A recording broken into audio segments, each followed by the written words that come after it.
ngayon ay galit na galit ang buwakan ng inang Lisa Ahas, kung saan ay in-expose natin ang kanyang pagiging kidnapper, okay? Pagiging kasabwat, mastermind sa pag-extract ng mga bata. Kaya naman, nagkalaglag-laglag na siya na sa hagdan. Diba? Dinata natin kahapon, so nagkalaglag-laglag na ang hitad ang buwakan ng Genemes sa hagdan. So, imagine niyo nakikita ng mga PSG yung jugjugan, yung bugbugan nila ni Kuting Jr., di ba? At maliba pa doon, bangag na bangag ang hitad. Kaya naman si Kuting, sabi nga ng inyong mga, sabi ni Ram, sana na picturean, flukol, sabi ka ni Madam, ni Palangga, Pebble sa Lakera ay hindi flu, kundi flukol. So, ang sistema ay dahil nga bumabagsak ang rating at ang dami na nagsasalita against dito sa demonyong gobyerno, kaya naman nag-riot na sila. Sabi ko nga, sana nag-gurgura na lang sila para, para tapos na problema ng bayan. Para tapos na problema ng bayan sa buwakan ng inang babaeng itong pinakahudas, pinaka-demonyo sa balat ng lupa, mga kababayan. So, nagkabukulan, at update, may tahi, okay? May tahi ang buwakan ng ina sa Julo. So, may tahi sa Julo, paano kaya nila pagtatakpan yan? Paano kaya burahin ng doktor yan? Ay, nako, nakakaloka na. Hindi ko alam kung anong gagawin ng taong bayan. Bilis-bilisan nyo nang mag-speak up dahil binibilis-bilisan na rin nila ang pagnanakaw at panggigipit, mga kababayan. Alright. Yesterday, nakakahiya talaga kasi imagine nyo, saan ka nakakita ang ganyan? Nagbubuo ka lang, may mga quarrel-quarrel ng konti. Normal lang yan sa mag-asawa. Pero magsasapakan kayo at magbubugbugan at nabukulan pa. Iba yan. Di ba, remember, I think, kung di ako nagkakamali, nireport ko na yun sa inyo na yung tarantagang yan ay nalaglag rin sa hagdan, dala ng kalasingan kung saan, dun sa Baguio, sa Benguet. Diba? Nalaglag rin sa hagdan niyang hinayupak na babaeng demonyitang yung buwakan ng inang sa panas na yan. At smuggler, kidnapper, kawatan ng babae niyan, nalaglag din yan sa hagdan, dala ng kanyang kalasingan. Sana may lumabas na picture, na video. We're just waiting for that. Okay? Watching from Hong Kong, sabi ni Winnie Jimenez, okay? Ang karma mapupunta sa kanila, sabi ni Mia Pochi. Ang karma, alam nyo, lulusot at lulusot yan. Okay? Lulusot at lulusot ang karma, mga palangga. Kahit saan dalhin. Kahit ano pa ang kanilang mga press release. Hindi lang si Lisa malalaglag sa hagdan. Baka, kanabukasan, makrung-krung na rin. Okay? Makrung-krung na rin si Kuting, baka juhatin sa i-shoot sa dapat i-shoot. Yes, sabi na nag-comment si Congressman Teves ay na-aresto na. Sino pa may pakanan yan kay Kong Teves? Gobyerno din.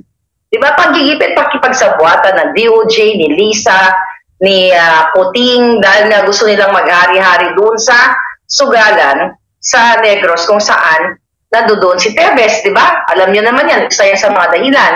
At may nag-message sa akin, actually, tungkol dyan, yung kanyang pagka-aresto daw sa East Timor, o Timor-Leste, ay walang walang karampatang papeles. So, na-i-share lang, mukhang reliable yung nag-message sa atin, kasi dati na ito nag-message.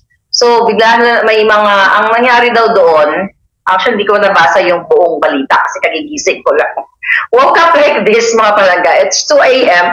So, kagigising ko lang ng bonggang-bongga. May nag-message sa akin na nung dinampot daw or hinuli si Congressman Teves ay walang talagang proper papers para damputin siya. So, mga naka-civilian daw ito, tapos may backup lang na police. Kumbaga parang I'm not sure. Basta wala, based dun sa ating information na nakarating, walang proper documentation yung pagdampot sa kanya. Yun ang sabi. But again, this is all about Liza's mugs. Alright? This is all about the government. Ayan. So ngayon, mga kababayan, maliban sa issue ng laglagan o jugjugan ni Lisa, Kaya tina-target nga ngayon ako, si Attorney Glenn Chong. So, habang binabasa ko yung mga text messages ko pagdating ko, inutusan ni Lisa at na Tambaluslos, itong Marcos Jr. government na ito, ang mga kongresista din para hanapan ng butas si Attorney Glenn Chong para file ng case. See this?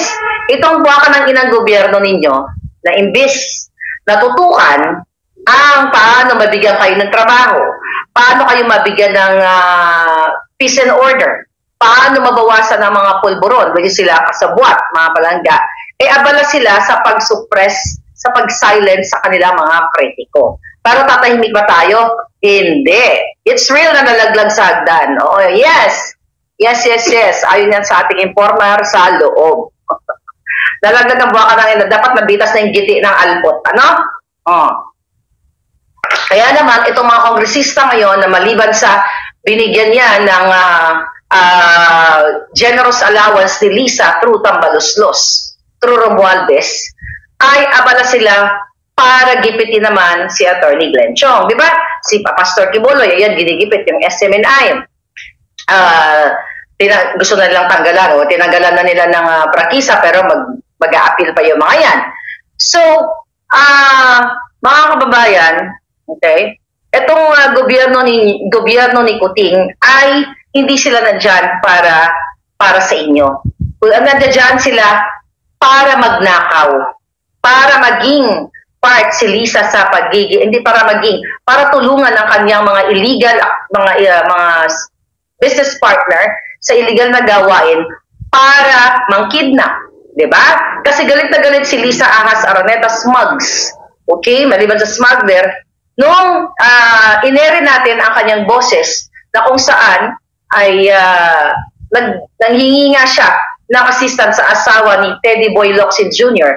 na si Louis, di ba? O si Maria Lourdes nang tumawag siya na kung saan nanghingi siya ng tulong para tulungan niya yung kanyang kaibigan na si Francis Chua para madukot ang mga minor de edad. So doon po sa kakilala pa lang sa akin o kapapasok pa lang dito sa ating channel, ipaparinig muli natin para hindi ninyo nakakalimutan. Kaya galit na galit si Lisa Ahas Araneta sa kanyang mga kritiko like me, Attorney Glenn Chong. Lalo na ako dahil talagang in-expose ko siya for 2 years na dahil siya ay parte ng kidnapping. Okay? Kidnapping. Hindi ito biro. At ito dapat atutukan ng mga nasa gobyerno, pero hindi ka nila itututukan. Wala na nga akong kayong kakampi dahil nga hanggang Kuting, ang Marcos Jr. ay laging bangag at walang pakialam, katulad na nga lang sa mga mayak-maya na nanalo sa loto. Kay Mel Robles, di wala siyang statement, di tinatanggal, kasi sila yung nananalo. At ito, mga AFP, PNP na mga matitino, hindi naman siguro sila tanga, na hindi nila nakikita itong pagiging mastermind ni Lisa Araneta Marcos sa pagdukot sa mga bata. Ulitin natin kasi galit na galit siya. Hindi galitin natin ang bonggang-bongga. Sa mga kababayan ko, itong audio na ipaparinig ko sa inyo ay ginawa ni Lisa Ahas Araneta Marcos noong February 2022 bago pa maupo sa pandaraya ang kanyang asawa. Ito. Hi, Louie. How are you? I'm here in Bacolod, campaigning for my hubby, look, with Marie Chris and a bunch of gay people.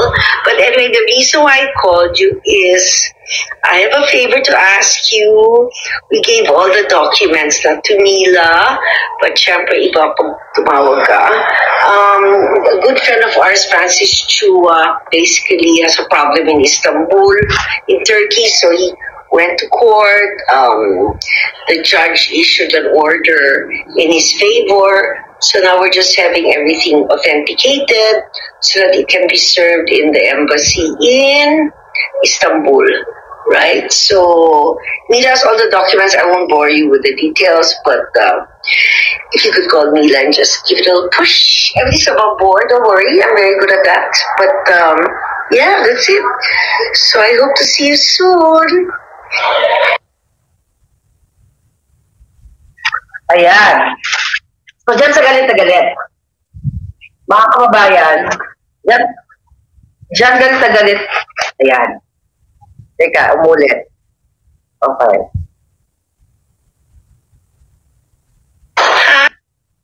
Okay. Okay. So dyan siya galit na galit sa akin dahil in-expose natin na ang kanyang utak ng sindikato. Okay, utak ng pagdukot nga ng mga bagets. So narinig din na yan, pero dyan siya galit na galit dahil dyan sa message na yan, balikan nyo lang yung 2-3 video ko about it, na talagang siya ay parte ng pag-extract sa mga bata. Diba? Pinatunayan yan mismo ng audio ng kanyang social secretary ni Marcos Jr.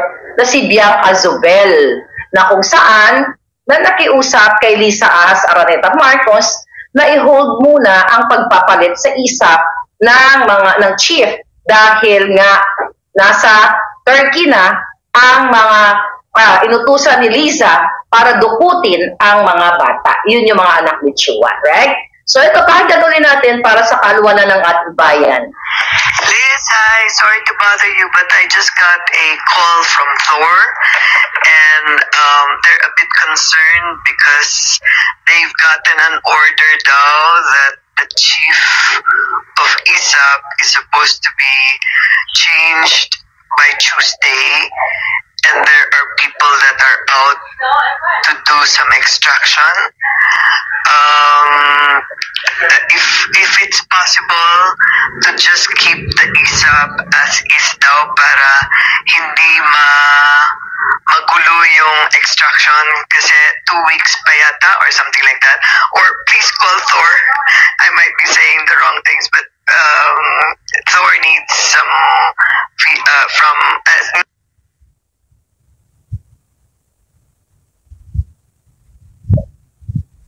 Alright. Ayan. So, paulit-ulit. Bakit natin kailangan ipaulit-ulit ito? Like, almost every vlog dapat inuulit-ulit natin. Kasi mga kababayan, ayaw pansinin ng Kongreso at Senado. Paano papansinin yan? Even the Department of Justice.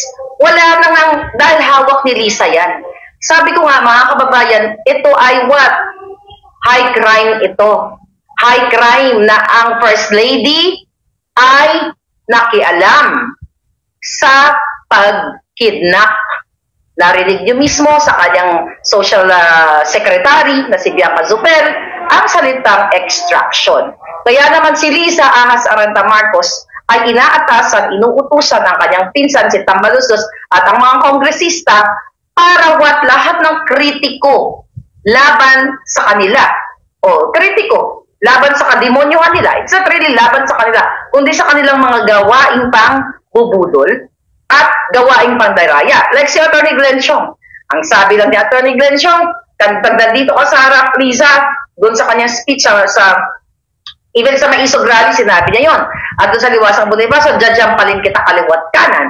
Dahil nga sa ginawa niyang pakipagsabuatan sa Smartmatic. Bakit ayaw, ulit-ulitin natin, bakit ayaw magkaso ni Lisa Ahas Araneta Marcos kay Atty. Glenn Chong? Head-on. Kasi inaakusahan siya at nag-sign pa ng affidavit at nandiyan po sa COMELEC.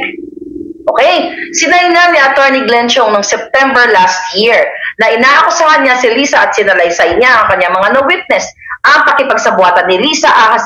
Pero magtanong kayo, bakit ayaw niyang kasuhan si Glenn Chong? Ayaw niya ng head-on.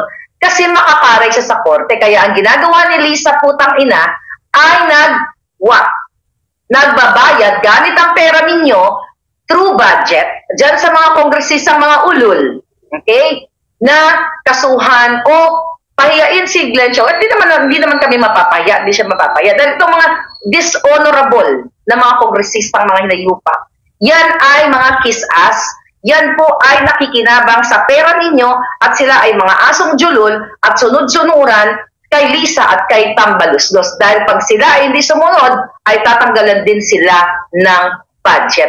Ganyan kahayop ang gobyerno ngayon ng Pilipinas. Kaya kailangan nating ulit-ulitin, mga kababayan, dahil nga nasa sobrang kadiliman na ang inyong nararanasan. Okay? So, 32 minutes, sabi na Atty. Glenn Chong, you know what I mean? Hindi ako ang sumampal, ha? Si Kutingan ng Jombag, Atty. Glenn Chong. Meron pa si Atty. Glenn Chong na latest. Okay, ang dami kasing, ang daming sumausaw na kongresista. Bawat sausaw nila, may pera yan nakapalit through budget. Okay? May pera yan mga palangga na galing sa kaban-bayan. Ganito kakawawa ang Pilipino. Kaya hindi ako titigil. Kahit ano pang paggamit ni Lisa Ahas Araneta Matos sa mga taong nakikinabang din sa pera ng bayan through contracts, through mga illegal activities na ginagawa nila at pinapaboran sila ng pinakademonyong babae lahat na si Buwaka ng Inang Lisa. Yung hayop na yan ang pinakademonyo sa lahat. Siya ang sumisira ng buhay ninyo. Si Lisa Araneta Marcos, Maria Luis Cacho Araneta Matos, yung Buwaka ng Inang yung kidnapper, smuggler, polboronic, lahat ay pinasok niyang illegal na negosyo. Yan ang parusa sa inyong lahat. Kung hindi kayo magsasalita, ulit-ulitin natin, ay walang mangyayari sa inyo. Lalo kayong gigipitin. Kung si Atty. Glenn Chong nga, kung si Pastor Kibuloy nga na may power, okay? May mga abogado, ginigipit. How much more kayo kung pababayaan nyo ang Buwaka ng Inang gobyerno ni Marcos Jr. na ang nagpapatakbo ay si Lisa Ahas Araneta Marcos. Araw-araw, minu-minuto, ninanakaw niya ang pera ninyo through PCSO. Ninanakaw niya ang pera ninyo through PAGCOR. Ninanakaw niya ang pera ninyo through illegal billings. Pagsimula sa PPA, Bureau of Customs, Department of Agriculture, ganito ka baboy, ganito ka walang hiya, ganito po ka demonyo ang Marcos.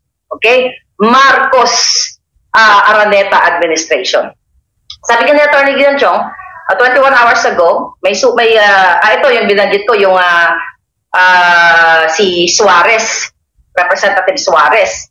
Okay, sabi ni Atty. Glenn Chong, dahil nga ang sabi ni Suarez, ito na ko, kung parang kung asawa daw niya yan, masasaktan siya, ganyan-ganyan, hindi daw dapat ganun ang tinutura ni Atty. Glenn Chong na magjajampal siya ng babae, at dapat daw, hindi ganyan, Pero again, ayaw nilang pag-usapan kung saan nag-ugat yung sinabi ni Atty. Glenn Chong about nga sa pakikipagsabwata ng putang inang Lisa Ahas Araneta Marcos sa pagdaraya sa inyo. Pagdaraya, pakipagsabwatan. This is, sabi ko nga, itong accusation ni Atty. Glenn Chong, di ba si Lisa most powerful, sabi niya? Yan sinasabi niya sa kanyang mga paligid. At saka gagastos siya ng pera para mag-utos ng tao para pumasok sa akin, kay Atty. Glenn, kahit kanino, gamit ang pera ng bayan. Imagine ninyo, yung putang inang ito, pera ng bayan, ginagamit niya para manggipit. So kaya sumagot si Atty. Glenn Chong doon kay Suarez na bayad mula ulo hanggang paa ang pagkatao at nilalamon ng pera ng bayan. Ito ang sagot ni Atty. Glenn Chong. Sabi niya, I excuse you from your ignorance.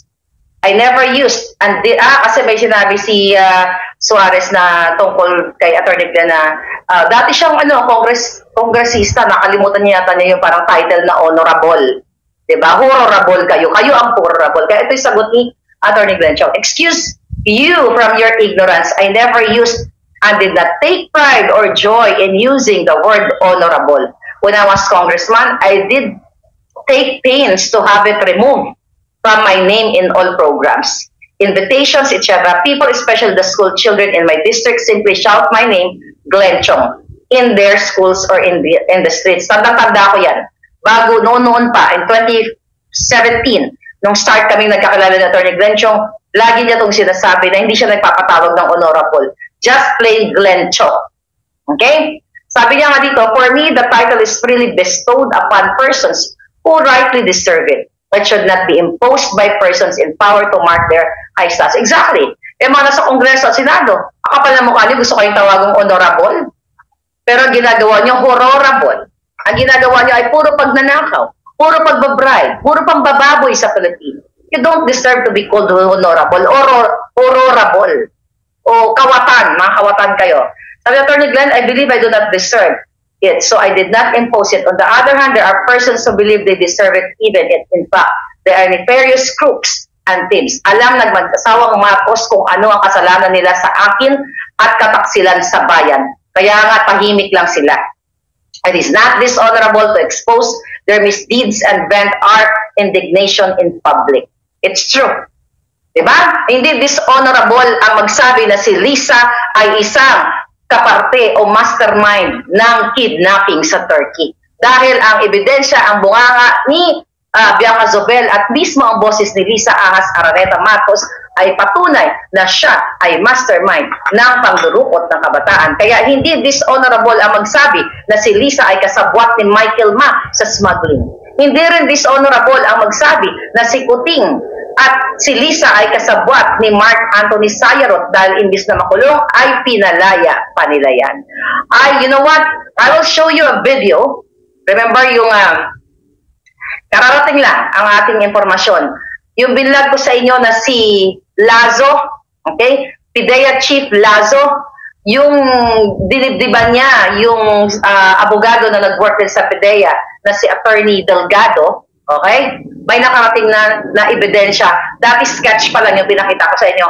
This time, maybe tomorrow, the next day, video po ang papakita ko. At may namatay dahil sa panggigipit ng mga tauhan ni Lisa at ni Kuting. May mga namatay ng mga PIDEA workers dahil sa hayop na to. Kaya kailangan nyo nang magkilos para magsalita. Dahil hindi po kayo sasantuhin ng Marcos Jr.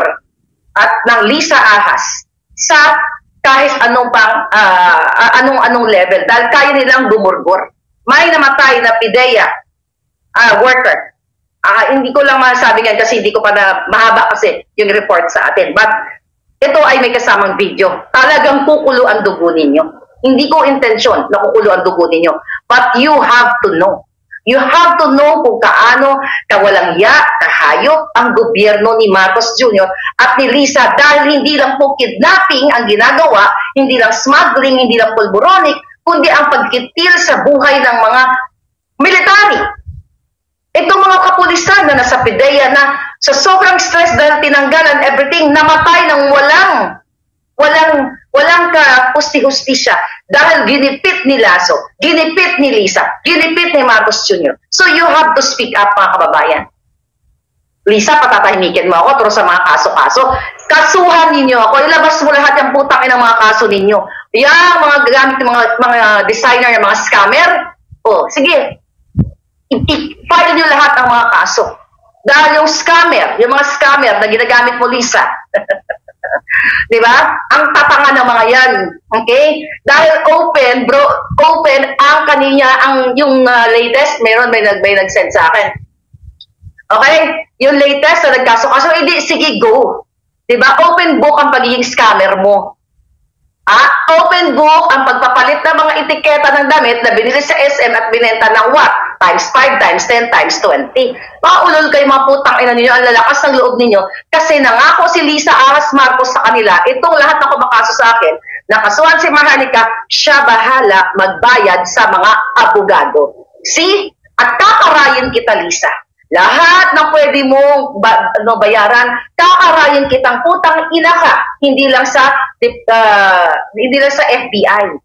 Okay? Kakarayin kita, pati ang boses mo, ang pagkipagkasabuatan mo sa kidnapping sa Turkey, ilalagay kita sa international. Dahil yan ang gusto mo, lahat nagyayabang pa, yung mga designers na tumatawag pa sa kanya mga ito, you have to know. Kararating lang ng balita sa akin. Ito mga inutusan ni Lisa Ahas na magkaso against me. Maliban sa yung inuutusan niya ng mga senador, Attorney Benchong, nagmamalaki pa, mga kababayan, na si Lisa Marcos daw ang mag-finance sa kanila basta kasuhan lang ako at guluhin ang buhay ko. Pues, hindi ka magwawagi. Ikaw putang ina ka, Lisa, ikaw ang smuggler, ikaw ang kidnapper, iyan, yung scammer na sasaktan to mga hayop na to. Ito naman mga scammer kayo, mga buwakan ng ina nyo. Pero ang pagiging smuggler ni Lisa Araneta, smuggler, scammer, pulboroni, kawatan. Yan diretsyo. Kita mo kung gaano kaduwag ang babaeng ito? Dahil sila ay bangag, dahil ang pakiramdam nila mga palangga, gusto nila ariin o pag-aari ang Pilipinas. Kaya naman, dito sa charter change na gusto nilang isulong, yan ay para manatili sila sa pwesto at habang buhay kayong parusahan, habang buhay kayong apihin. Katulad ng nangyayari kay Glenn Chong, kay Pastor Kibuloy, kay Tebes, kay Bantag, kay General Macanas, at marami pang iba. At mga namamatay na mga pulis, mga military dahil sa stress at tinanggalan ng kanilang mga trabaho, naging floating, inilipat kung saan-saan, yung iba inatake sa puso. Ito ang nangyayari. Kaya galit na galit si Lisa at Marcos Jr. sa akin dahil ako lang, not only ako lang, marami. I mean, ito sa expose ko, iba-iba kaming linya. Iba si Mother Pebbles, iba si Sas, iba si Joey, iba si Attorney Glenn Chong, iba si yung SMNI, iba, kanya-kanya kaming toka. Dahil hindi naman ko kaya na itakil lahat ng mga issue. Di ba? So, ako yung alam ko lang. Okay, yung may matibay lang tayo mga ebidensya na kailangan i-present dito. So, lahat ng kaso na gustong i-file sa amin kay Pastor Kibuloy, sabi ko nga, November pa lang, alam ko na yan, in-expose ko sa inyo. Si Lisa at si Marcos Jr. po ang behind yan para gipitin si Pastor Kibuloy at tanggalan ng prangkisa dahil nga kaalyansa sila Inday Sara Duterte and the Dutertes. Itong lahat ng ito kasi ayaw nilang magsalita tayo. Gusto nila maging tanga-tangahan lang ang Pilipino na wag nang sumagot kasi kung hindi kakasuhan ka. Ito po ang kanilang way para takutin tayo, para isuppress tayo. Katulad, again, yung mga nakikita nyong kinasuhan na. At ito, number one, si Kong Teves, na dineclare na nilang terorista. Diba? Dineclare na nila na pinagtatamdan din ng kung ano-ano. But anyway, may abogado naman siya. Ipagtatanggol siya ng mga abogado niya o whatever, legal process. But ganun pa man, dito, mga kababayan, kaya galit na galit yung Lisang hayop na yan. Kalaglag ka na sa hagdan. Sa susunod, yung ulo mo buka na yan. Okay? Lahat ng pagnanakaw mo, Lisa, lahat ng pag-impluensya mo sa mga tao at pagsagot mo sa kanilang mga paggamit mo ng pera ng bayan para kasuhan o i-push si Atty. Glenn Chong para mag-disbar, putang ina kang hayop ka. Buhay ka pa, sinusunog ka na sa impyerno at magbabayad ka sa lahat ng kademonyohan mo. Akala mo natatakot ako sa'yo? Hindi. Kasi kakarayin kita. Tandaan mo to, Lisa, kakarayin kita sa international. Nakaray ka na nga eh. Maliban sa reporting ko sa'yo sa FBI, ipaparinig ko, narinig naman na niyo na buong mundo, yung hi Louie mo, nakasabwat ka sa kidnapping, sa walang kamalay-malay na mga bata na pinahirapan mo at inilayo mo sa kanyang ina dahil sa pakipagsabwatan mo kay Francis Chua sa mga illegal na negosyo ninyo. Okay? Bakit gusto nyong pauwiin ang nanay? Okay? Maari ang nanay na ito ay maraming hawak na ebidensya laban sa illegal activities ng kanyang asawa at maaring ikaw ang mastermind. The fact na ikaw ang tumawag kay Maria Lourdes Barcelona, asawa ni Teddy Boy Locsin. Atakin niyo po si Teddy Boy Locsin, dating DFA Secretary, pati si Enrique Manalo, na yan silang dalawa ay naging part sa pakipagsabwatan para dukutin at i-fabricate ang mga istorya or crime. Kaming kaso, exactly na ginagawa ni Lisa laban sa nanay. Anong magagawa niyo mga taong bayan? I-comment ninyo, i-email ninyo. Alam ko hindi sila sasagot. Pero at least malaman nila na alam nyo ng taong bayan na gising kayo na si Teddy Boy Locsin Jr. na dating DFA Secretary at ngayon, okay, si Manalo at itong si Ben Surto na ambassador ng Turkey ay mga kasabwat sila. Kasabwat sa pagdukot ng mga bata. Araw-araw hindi ako magninintis. Araw-araw ko po babanggitin sa aking vlog na si Lisa Araneta Marcos ay mastermind sa pagkidnap sa mga bata. Binasa ko na sa inyo yung message na pinadala sa akin anonymously na based on sa message ay nanay ng mga bata. Kung ano ang partisipasyon ni Lisa Ahas dito sa pagdurukot ng mga bata. Payag ba kayo na sila ay manahimik, na sila ay manatili dyan, na sila ay pwedeng mag-kidnap ng tao? Pwede silang, tignan nyo ngayon ang droga, pakalat-kalat, di ba? Mura. When I say pakalat-kalat, 3-5. Dahil hinahayaan ni Marcos Jr. na bumagsak, maging available sa mga kabataan, available sa mababang halaga ang pulburon kasi they're part of it. They're part of it. Uulitin natin ulit ang istorya ni Mark Anthony Sayarot. Thank you. Ni Mark Anthony Sayarot na pinalaya nila na sa kabila ng nahulihan ng bulto-bultong tunito nilaladang pulburon. Ayan. So, papaliwanag natin uliyan sa ating mga kababayan na na-miss yan. Yung taong yan, mga kababayan. Papaliwanag ko sa inyo ang involvement ni Marcos Jr., ni Tambaluso at ni Lisa. Diyan kay Mark Anthony Sayarot na nahulihan po yan ng tunituniladang pulburon at nasa kote ang kanyang ang kanyang pagawaan ng pulburon sa Ayala, Alabang. Pero sa halip na nakakulong ay protektado ng gobyernong ito. Gaano naman kakawawa ang bayang ito na ang presidente ninyo, ang first lady aas ninyo ay kasabwat at nakalaya pa yan. Bakit nandun si Bullet Halusos? Kasi nung nagkaroon ng hinuhuli ang si Sayarot na yan, nagpapalit ng kotse, nag-change car, na itbulaga ang mga PDEA, yung mga pulis na humuli dyan, mga kababayan, na si Halusos ang naging driver niya during that night. Kaya dapat yan ipinapatawag nga ng Kongreso at Senado, yung mga tao yan, yung mga in-expose natin na nakalaya, sumisira ng kinabukasan ng taong bayan, nagiging available ang pulburon. Pero hindi pinapatawag yung mga yan. Involved si Marcos Jr., involved si Lisa Araneta Marcos, involved si Speaker of the House, yung mga hayop na yan, involved sa pagsira ng kinabukasan ninyo. Kaya sila galit na galit sa akin. Hindi ako makasuhan ng head-on ni Lisa Marcos na inakusahan ko ang buwaka ng ina, ang First Lady, ahas putang ina, Lisa, ay what? Ay kasabwat sa pagkidnap sa Turkey, kasabwat sa smuggling, kasabwat sa pulburonic, kasabwat sa pagdaraya sa loto. Narinig yun naman yan, nag-greetings pa kay Milyonaryo na ng birthday ng January 22 na sama-sama tayong babangon muli para maging milyonaryo. See, coming from her filthy mouth, her ahas mouth. So, nasa kamay ninyo. Natatakot ba ako sa putang inang ito? Hindi. Kahit sino pa karayan mo, Lisa, buwa ka ng inakang hinayupak ka. Matatapos na kayo. Konting kembot na lang. Ha? Kayo, ng 10 na mga demonyo mong mga mafia, kayo lahat ay tatapusin ng taong bayan sa inyong kababuyan. Even mga military, mga men in uniform na mga pinarurusahan ninyo at pinafloating ninyo, tinatanggal sa trabaho dahil ayaw sumunod sa inyong mga illegal activities, tinatanggal ninyo. Kaya panahon na mga sir na kayo ay magsalita dahil bababuyin ang inyong mga karir, sisirain ang buhay ng inyong mga pamilya. Imagine nyo mga palangga, ang mga men and women in uniform na ayaw sumunod o umaaray sa ginagawa ng gobyernong ito, tatanggalan ng trabaho. May mga bata, may mga estudyante ang mga yan, may mga pinaaral, may mga pinapakain. Ganun kababoy itong hayop na Marcos Jr. at lalo na itong asawa niyang impacta sa pinaka-impacta, mga palangga. Kaya ang mga nagsasalita ay tatamnan nila ng kaso para manahimik tayo. Yun ang gusto nila. Pero hindi ka magwawagi. Magtanim ka hanggat gusto kong hinayupak, Alisa.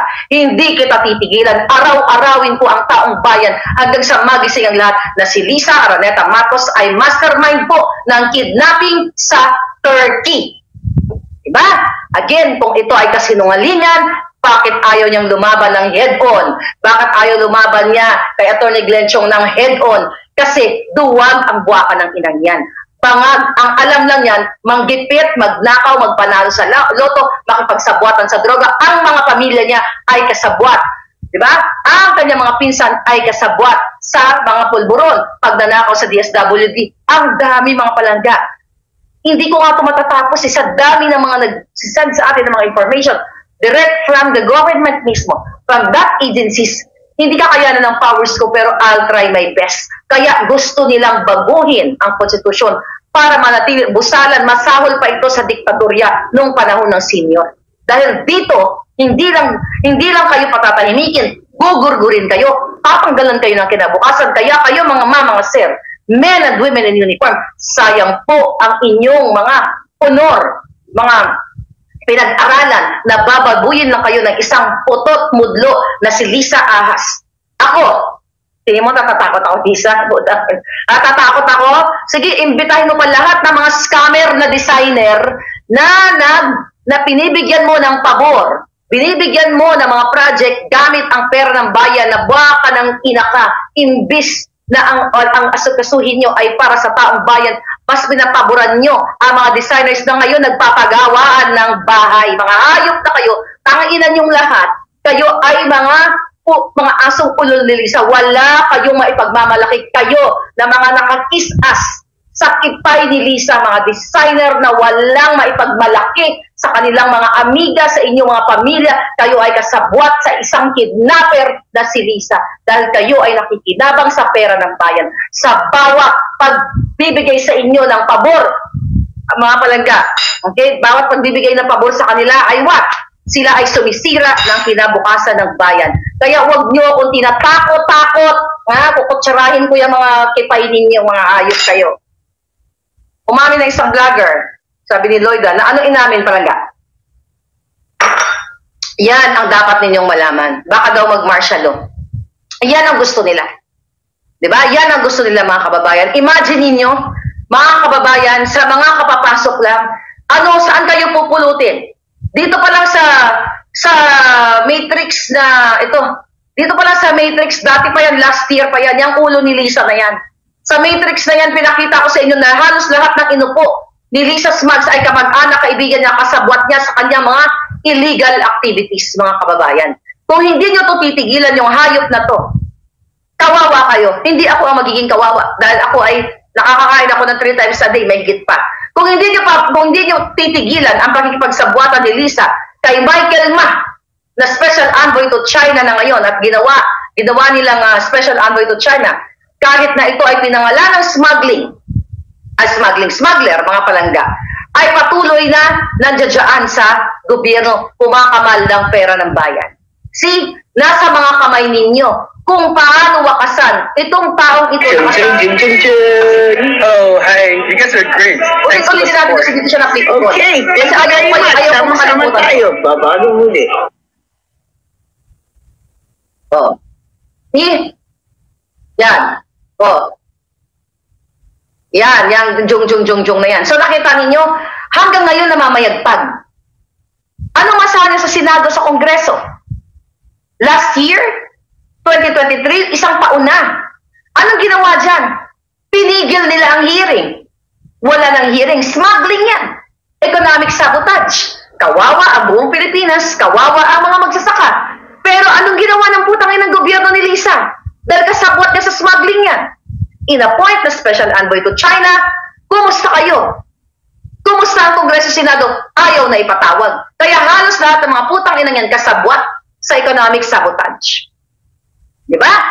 Yung expose, yung NICA report ni Clarita Carlos, that was 2022, bago siya tinanggal, na sinabi ni Clarita Carlos, kaya nga inuulit-ulit ko yan, dahil yung babae, yung matandang yan, okay, wala rin pagmamahal sa bayan. Ikaw, Clarita, sabi ko nga, kainin ka na ng lupa, hindi mo pa ibokelya ang iyong report na may hawak din ako niyan, mga kababayan. Okay? Na ang pamilya ni Lisa Araneta Marcos ay sangkot sa smuggling. Ayan. Mismo si Lisa Marcos ang nag-interview sa kay Clarita Carlos. Siya ang nag-interview, hindi si Kuting, mga kababayan. Nakita nyo yan ang ebidensya. Yan yung araw na in-interview ni Lisa si Clarita Carlos nung yan ay in-appoint sa National Security. Pero ano ang nangyari dyan, mga kababayan? Ang nangyari dyan ay what? Tinanggal ni Lisa nung nalaman, okay, saan na yun? Tinanggal ni Lisa yan nung nalaman na siya ay what? Tanggalin natin. Nalaman ni Clarita, based on NICA report, na ang Marcos Jr., this was December of 2022 pa, ang pamilya nila ay kasabwat sa smuggling. Tinanggal si Clarita at sa halip binigyan ng generous allowance ni Lisa at inilipat sa opisina ni Speaker Tambaluslos ninyo. Duwag si Clarita. Ayaw niyang sabihin sa taong bayan, Clarita, huwag ka magsinungaling. Sabi ko, kukunin ka na ng lupa. Wala ka, traitor. Taksil ka sa bayan. Takot ka kay Lisa? Yan ang sinasabi ko sa inyo. Natatakot kayo sa babaeng demonyong smuggler, kidnapper? Kailangan nating magsama-sama para itong babaeng ito ay mawakasan na ang kababuyan. Milagros Wood, thank you palangga. Ito, araw-araw na tinahak ninyo dyan sa Pilipinas, kayong mga OFW na ginagamit ng hayop na ito. Pag pumunta sila, ang Kuting Junior, sa ibang bansa, mag-gather sila ng mga Filipino event para linlangin kayo. Pero sa totoo, mga kabalangga, minu-minuto, sigu-segundo ay binababoy ang bawat kinabukasan ninyo. In what way? sa pagpalaganap ng iligal na pulburon dahil kasabwat sila. In what way? Sa pagpapalaganap ng smuggling dahil kasabwat sila. Sa panggigipit ng mga negosyante ng mga taga-BIR para what? I-extort. Okay? I-extort ang kanilang mga taxes kapag may nasilip ng konti. O sige, magbayad ka ng instead of 20 million, o sige, 15 million na lang. Tapos ang i-remit sa BIR, 5 million, tapos 10 million sa bulsa ng mga kasabot ni Lisa. Ito, sigu-segundo kayong pinahihirapan ni Lisa Ahas Araneta Marcos at ni Marcos Jr.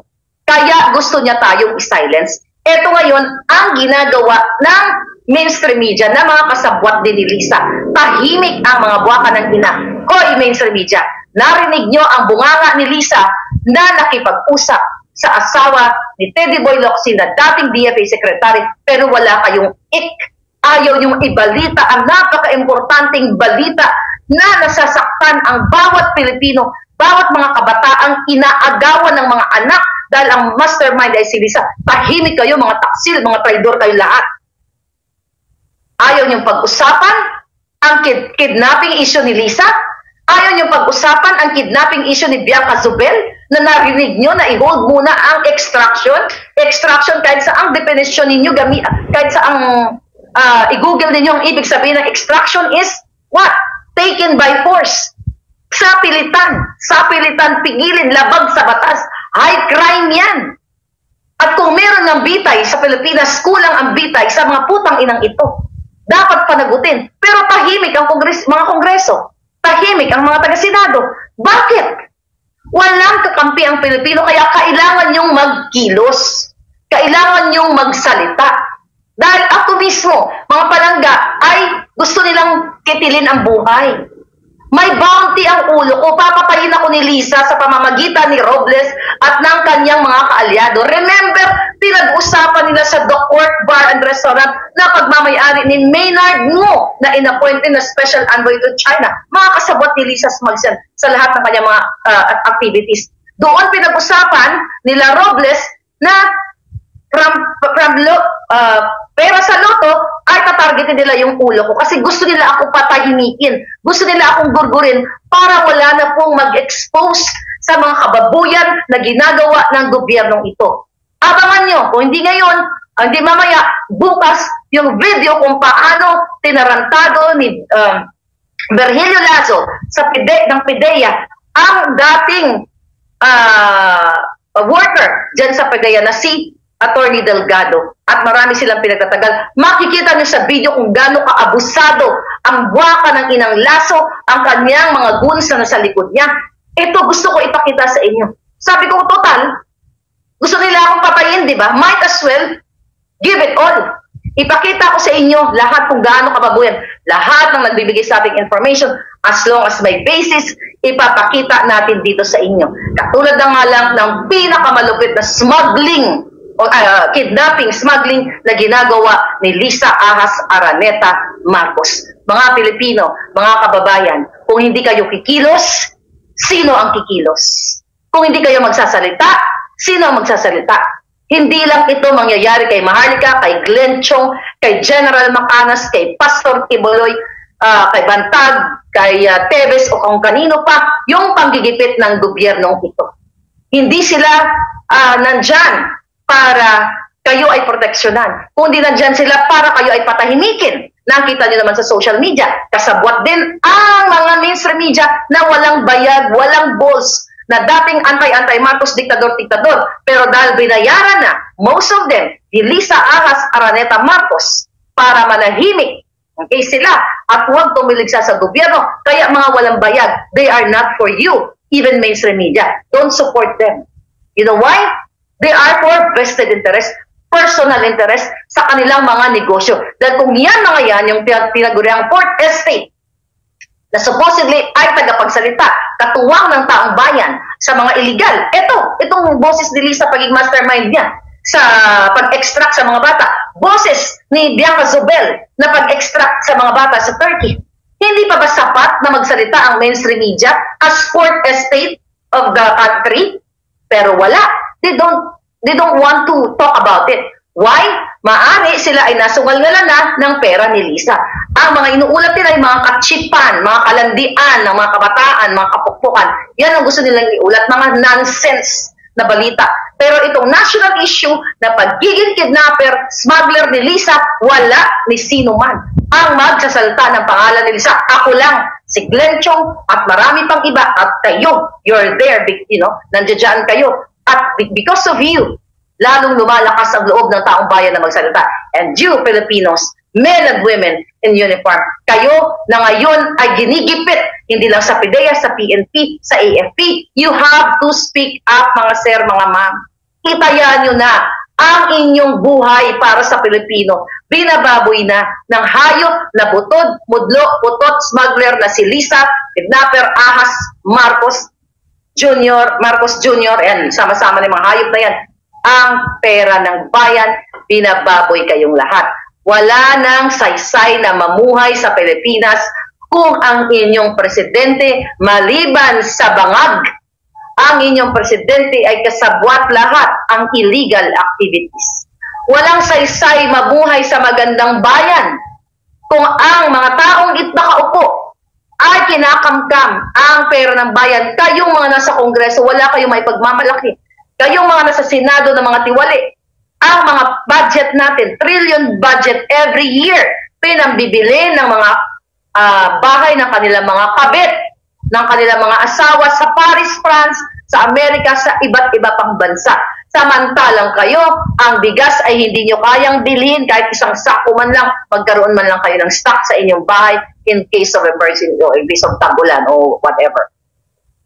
Pero ang gobyerno ni Marcos Jr. ay patuloy na iniikot ang mundo para what? Nagtatransport ng kanilang mga nakaw na yaman, nagtatransport ng mga ninakaw nila sa PCSO, nagtatransport sa pera sa smuggling sa Bureau of Customs, from BAT na transport all over the world. At what? Iniimbak na kawawa kayo.